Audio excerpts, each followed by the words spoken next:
March 13th, it's a Wednesday, trash day. Lots of planes to greet us this morning. This guy just going right through this this previous cross. This one's got a nice little flare here. You can see how the atmosphere is rolled over.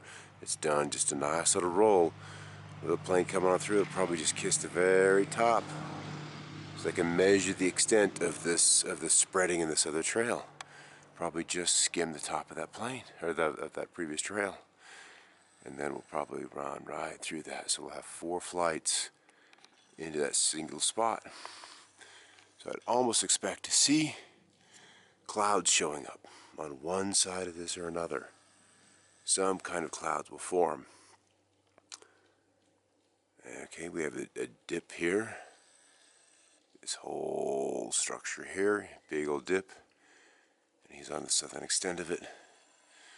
We'll just watch how it deforms over the next 2 minutes or so. Another plane above. Previous trail there. Some debris there.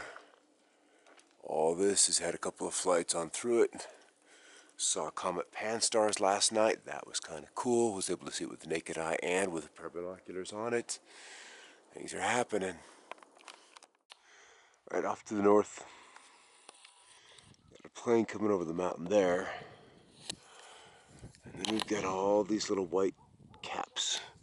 White caps would be appropriate for the ocean, but in this day and age when the waves tend to rule the skies, not so much the thermodynamics, the waves that can rip it apart or put it back together, the waves to determine the weather. And so they use these trails to figure out the waves.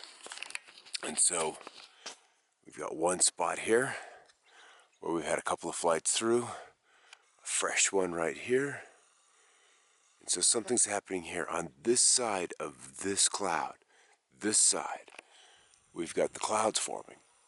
We've got waves, little smaller waves up in here. And so this primary flight, this one right here, is one of the primary persistent contrails or chemtrails. And it is on the east side of that we're finding all this storm development. And this other plane is coming right through this point. Right through this point where these two other trails all converge and we're getting the clouds forming. And they're forming rather quickly because this stuff was not here 5, 6, 7 minutes ago. It's happening quickly. That's a nice, right there, that's a nice pinch. There's another one there. And so these trails are revealing just how efficient, how big the frequency of these waves. I mean, they already have a pretty good idea because they put them there. But then they use these trails to go ahead and measure it all out and see how it's all evolving.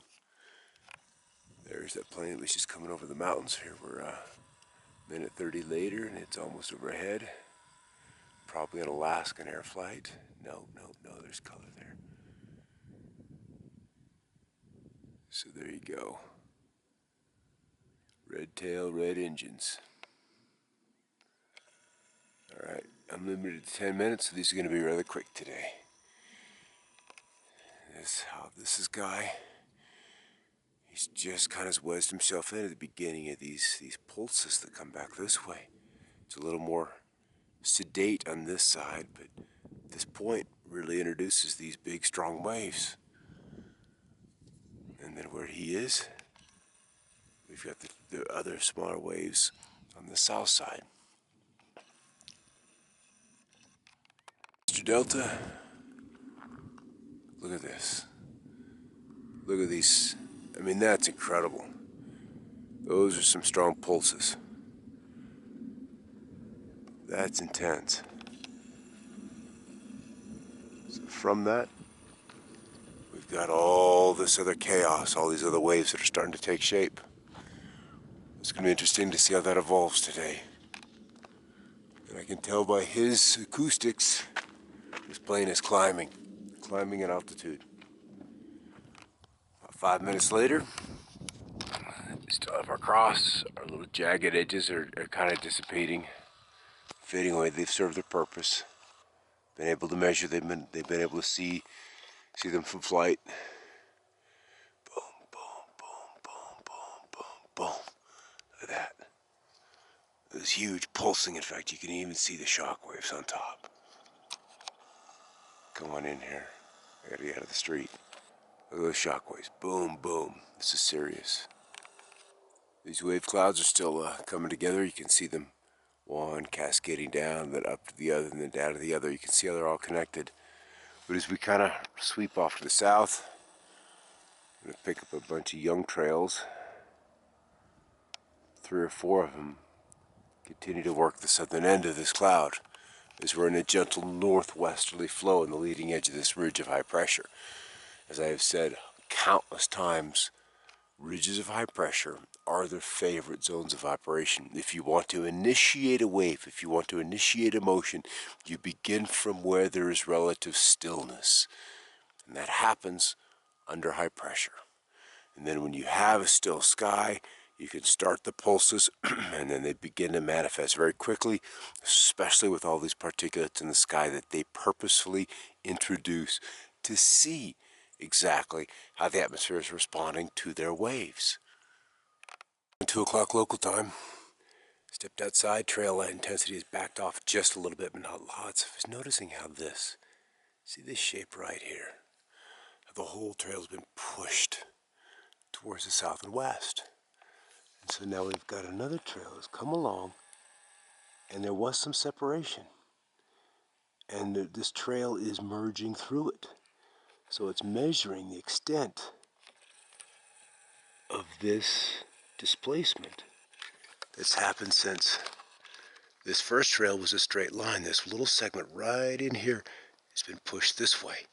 Along comes another plane to measure that gap, to measure how many, probably meters per second, this parcel of air right in this little zone is moving through. And now we can see this trail, which was on this side, the upper right side of the other earlier trail has now completely moved across it. So either it's of a different particle size attached to a different resonance. Nevertheless, this has been a zone of curiosity for them. And then just here we've had another trail and another trail. So something is happening here that has warranted these flights. It's kind of interesting because this trail that was just laid down is essentially holding its own. It's not deforming to the same shape. So it's revealing something very, very different. As this older trail that bent and bowed back in, relined with the new trail, and then that new trail is holding together. So some very different energy is being revealed. And then back over towards my north and northeast, got all these clouds in some kind of ripple formation coming overhead to the south. Here's our horizon off to the south. Nice little wedge of trails coming in here with the center one going right through this formation. And in fact, there's something else. Where is it? I'm kind of going back and forth between glasses and not in contacts. And right there. And so it's just been a day of incredible geometry. I'll probably end up discussing most of this with stills. This trail through the heart of this guy. It's just they're building clouds. They're building clouds. It's as simple as that. Rather quickly, an interesting shape. Got a chemtrail here. You see how he's knocked off the top of this previous trail, which we have just kind of a little sundog through, but notice the spiral action.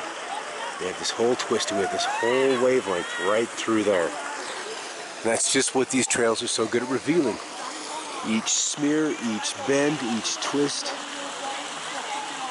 each push, each distortion is all data to these guys. It's all about atmospheric surveillance. Trails are atmospheric, the surveying of the energies in the atmosphere, whether they be thermodynamic, whether they be moisture, whether they be etheric, whether they be dimensional. Every one of these values is probably under consideration or under observation by the military-industrial complex.